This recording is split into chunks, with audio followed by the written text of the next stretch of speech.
Hello, friends, and a very warm welcome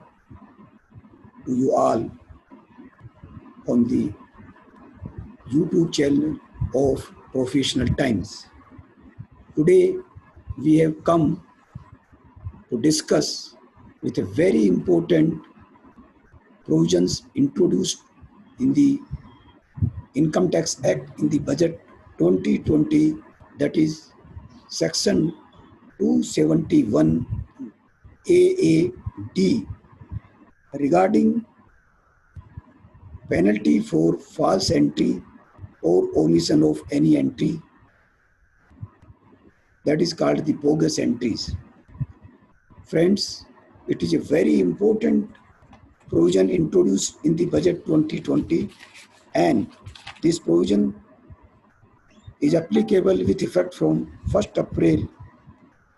2020.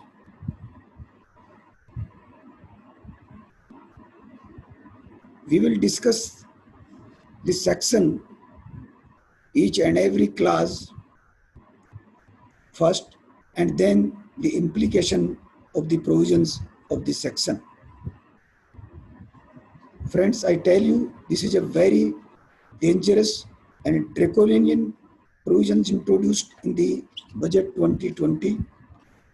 The objects of this section introduced was to deter and to curb the false billing in the GSTs bills. But the impact of this section are far-reaching. First of all, we will have a plain reading of the each and every word of this section clause wise, and then what are the impacts of these provisions introduced in this section 271 AAD. The plain reading of the section is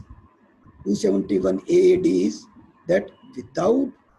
271 AAD subsection 1, without prejudice to any other provisions of this act, meaning thereby that this section will be independently a independent penal provisions. Whatever other provisions or penalties are there in the Income Tax Act, they will remain as it is. यानी जो भी और in this act के अंदर जो भी और provisions हैं पेनल्टी से रिलेटेड, वो प्रोविजन एज इट इज रखते हुए ये सेक्शन इंट्रोड्यूस की गई है, या इसमें पेनल्टी के प्रोविजंस रहेंगे. If during any proceedings under this act, it is found that the books of accounts maintained by any person there is, meaning thereby कि अगर any proceedings during any proceedings under this act, proceedings भी जो है इसी act के अंदर होनी चाहिए. क्या हो सकती है? कोई proceedings असेसमेंट की, रीअसेसमेंट की, सर्च सीजर की, या और किसी भी तरह की प्रोसीडिंग्स अंडर दिस एक्ट हों, उस दौरान it is found that the books of accounts, मतलब उस प्रोसीडिंग्स के दौरान कोई फाइंडिंग होनी चाहिए, और books of account maintained by any person. Books of account maintain यानी कि बुक्स ऑफ अकाउंट्स की मेंटेनेंस को इसमें एक अनिवार्यता बताया गया है. At least books of accounts maintain होनी जरूरी है. By any person there is the word the person, there is here the word not as used as assessee, the person, the word used is person, and it is a wider meaning of the word person. Person includes all categories of assessees, individual, HUF, private limited company, firm, AOPs, trust societies are. A false entry. What is the meaning of the false entry? That is also has been explained. Bogus entry, false entry, or any omission of any entry which is relevant for computation of total income of such person to evade the tax liability. तो subsection 1 में जो class subsection 1 के अंदर तो खाली लिखा हुआ है word false entry, but second part में लिखा हुआ है ओमिशन ऑफ एन एंट्री. अगर ओमिशन ऑफ एंट्री की जाती है बुक्स ऑफ अकाउंट्स में, पाया जाता है, तो वहाँ ये प्रूफ देखा जाएगा कि whether that is relevant for the computation of total income of such person to evade the tax। यानी अगर ओमिशन ऑफ एंट्री के केस में देखा जाएगा कि इवेजन ऑफ टैक्स लाइबिलिटी के लिए ये ओमिशन है या नहीं, ये भी उसके अंदर स्टेब्लिश किया जाएगा कि whether this omission is for the relevant of the computation of income and evasion of tax liability. But in first case for false entry, there is no need to establish this fact also. The assessing officer, the word used is not only the merely word assessing officer, the word used is the assessing officer. It has a very important significance. यहाँ पर जो है assessing officer के साथ में दी लगाया गया है, जिसका अपना एक सिग्निफिकेंस है। यानी यही असेसिंग ऑफिसर जो होगा may direct, the word used is may, I am again putting the stress on the word may, not use the word shall। यानी उसके डिस्क्रिशनरी पावर हैं, असेसिंग ऑफिसर को ही सारे डिस्क्रिशनरी पावर इसमें दिए गए हैं। क्या? may direct that such person shall pay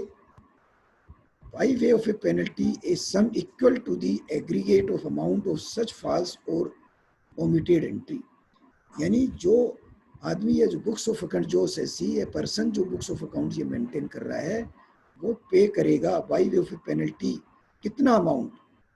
amount जो है इसके अंदर है that is amount equal to the aggregate amount of such false और ओमिटेड एंट्री।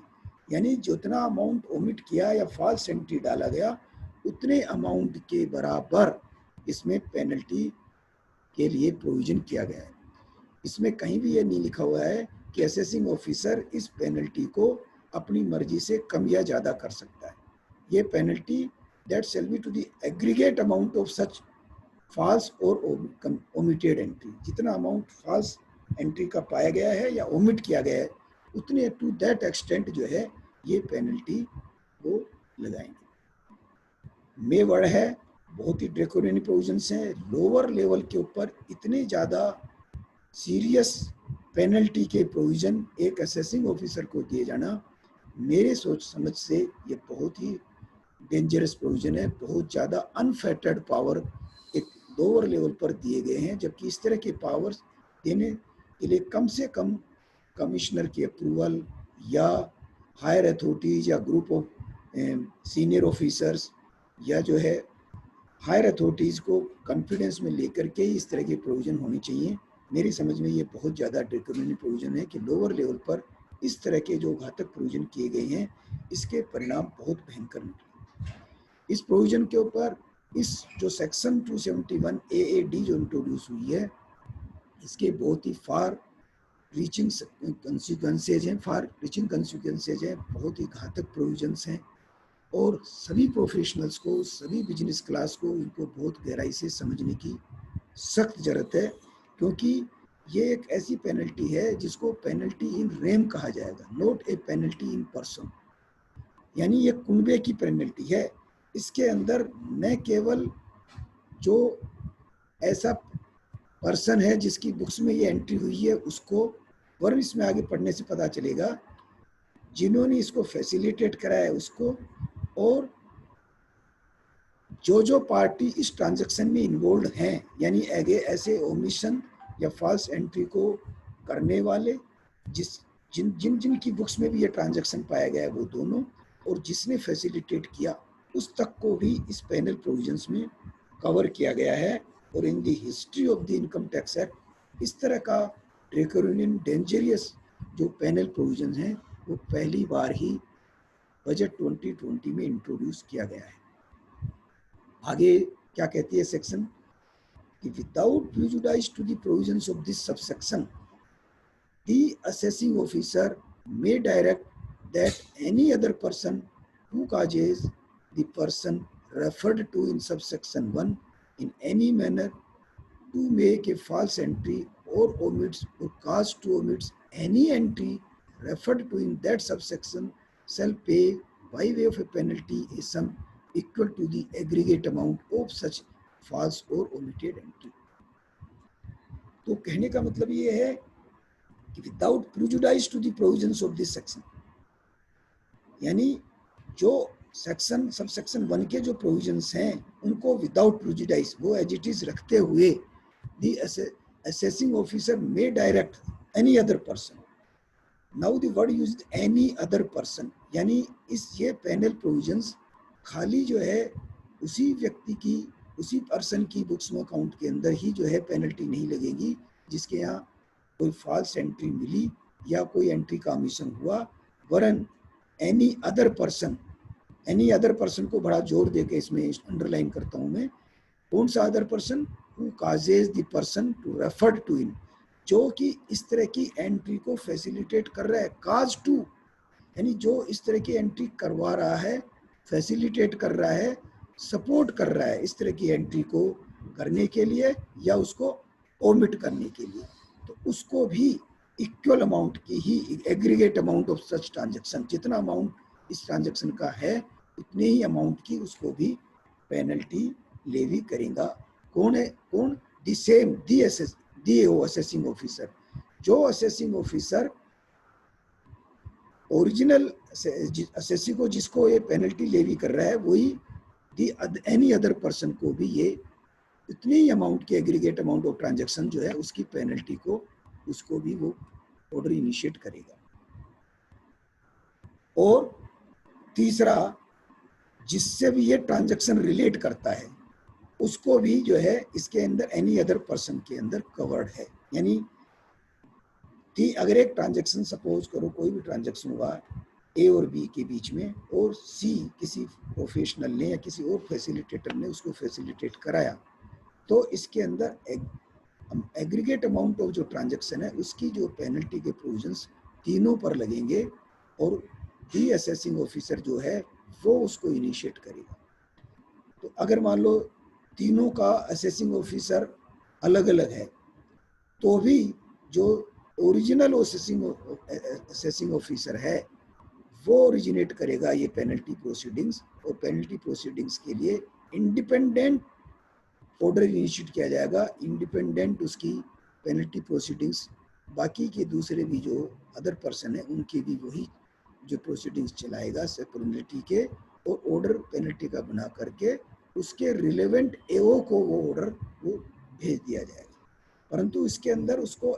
ये पेनल्टी जो है वो एकदम इंडिपेंडेंटली जो है उसको पूरी फ्रेश अपॉर्चुनिटी बाकी के अदर पार्टीज को भी वो देंगे कि भाई आपके ऊपर ये जो है फॉल्स एंट्री या ओमिटेड एंट्री मिली है जिसके अंदर जो है you have become cause to make a false entry और ओमिट्स और cause to omit any such entry has been found. यहाँ दी वर्ड है फाउंड। फाउंड का मतलब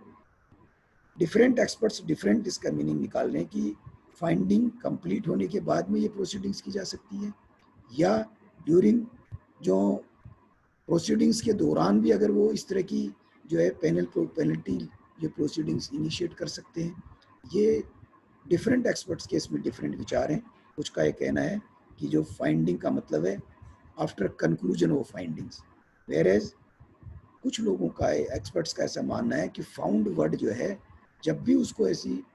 फाइंडिंग मिले, जब भी ऐसे फैक्ट सामने आए उस वक्त भी जो है वो इस तरह की पेनल्टी प्रोसीडिंग्स के लिए इनिशिएट कर सकते हैं। फॉल्स एंट्री इंक्लूड्स यूज और intention to use. False entry को यहाँ कहा गया है कि कोई भी एंट्री अगर फॉल्स मिली है तो ये इंक्लूसिव डेफिनेशन है, ये डेफिनेशन एक्सक्लूसिव डेफिनेशन नहीं है, ये इंक्लूसिव डेफिनेशन है। इसका मतलब ये है कि कोई फॉल्स एंट्रीज के जो ये 3 पॉइंट्स यहाँ दिए हैं उसके अलावा भी जो है प्रोविजंस हो सकते हैं, कारण हो सकते हैं जहाँ वो फॉल्स एंट्री स्टेब्लिश कर सकता है कि forged or false documents such as a false invoices or in general a false place of documentary evidence, invoices in respect of supply or receipt of goods or services or both issued by the person or by any other person without actually supply of goods or services, or invoice in respect of any supply or receipt of goods or services or both to or from such person who does not exist। यानी इसमें ये point ये दिए गए हैं कि false entry के लिए अगर मान लो कोई एंट्री एक तो फॉल्स है, तो दूसरा ये है कि उसके लिए कोई सप्लाई ऑफ गुड्स और सर्विसेज का कोई फॉल्सिफाइड क्या है, कोई डॉक्यूमेंट्स एग्जिस्ट करना चाहिए नहीं करना चाहिए, और तीसरी चीज़ ये है कि गुड्स और सर्विसेज जो हैं वो जिसने दी वो एग्जिस्ट ही नहीं करता। अब ये प्रश्न उठता है कि सप्लायर ऑफ गुड्स और सर्विसेज किस स्टेज पर एग्जिस्ट नहीं करता, at the time of the finding of this transaction और at the time of assessment or at the time of when such penalty proceedings has been issued after, जैसे मतलब 2 साल 3 साल बाद जब भी वो प्रोसीडिंग शुरू होती है उस वक्त सपोज करो वो आदमी एग्जिस्ट नहीं करता, तो क्या उस केस के अंदर भी इस तरह की पेनल्टी प्रोसीडिंग्स इनिशिएट की जाएंगी, या ये माना जाएगा कि ये फॉल्स एंट्री है या ये एंट्री जो है ओमिशन ऑफ द एंट्री है। बेसिकली जो है existence non-existence of persons, that should be, in my opinion, should be at the time of such transaction when such transaction has taken place. ये provision बहुत सारी जो है कंट्रोवर्सीज जो है पैदा करने वाला प्रोविजन है, और in my opinion this constitutional validity of this provision will be definitely challenged, क्योंकि इतना ड्रैकोनियन, इतना हार्श और डेंजरस प्रोविजंस है जिसके अंदर जो है मल्टीप्लिसिटी ऑफ पेनल्टी भी जो है स्टेब्लिश हो रही है। यानी ऑलरेडी जब इतने पेनल्टी के प्रोविजंस हैं उसके बावजूद इन एडिशन टू दैट ये प्रोविजन आना ये भी एक चैलेंज का पार्ट बनने वाला है, क्योंकि पेनल्टी के लिए इंटेंशन मेंसेरिया का प्रूफ होना जरूरी है, और सुप्रीम कोर्ट में ये माना गया है कि ये एक तरह से क्वासी क्रिमिनल प्रोसीडिंग्स है। ऐसे केस में जो सेक्स कॉन्स्टिट्यूशन का प्रोविजन है, कॉन्स्टिट्यूशन आर्टिकल 20 ये कहते हैं कि किसी भी प्रोसिक्यूशन और पनिशमेंट के लिए एक आदमी को 2 बार प्रोसिक्यूशन या पेनलाइज नहीं किया जा सकता है एक अपराध के लिए। फिर there is any when a person commits any crime then he cannot be punished twice for the same crime or punishment, cannot be prosecuted twice. तो यहाँ पर क्या है कि जो ये प्रोविजंस हैं इसके अंदर इससे पहले ही ऑलरेडी पेनल्टी के जो प्रोविजंस हैं 273 बी में, 115 BBE में और 271 AC में, तो ये ऑलरेडी इस तरह के पेनल प्रोविजंस होते हुए भी इसका प्रोविजंस का और होना एक तरह से एक ही क्राइम के लिए 2 बार पनिशमेंट देने जैसी स्थिति है। बट जो plain reading of the section है वो जरूर ये कहती है कि इस केस के अंदर जो है इस तरह के ये प्रोविजंस एग्जिस्ट करेंगे। ये प्रोविजंस जैसा कि मैंने बताया 1 अप्रैल 20 से इफेक्टिव हो गए, लागू हो गए हैं। और यहाँ आता है कुछ क्वेश्चन ये खड़े होते हैं कि बुक्स ऑफ अकाउंट मेंटेन,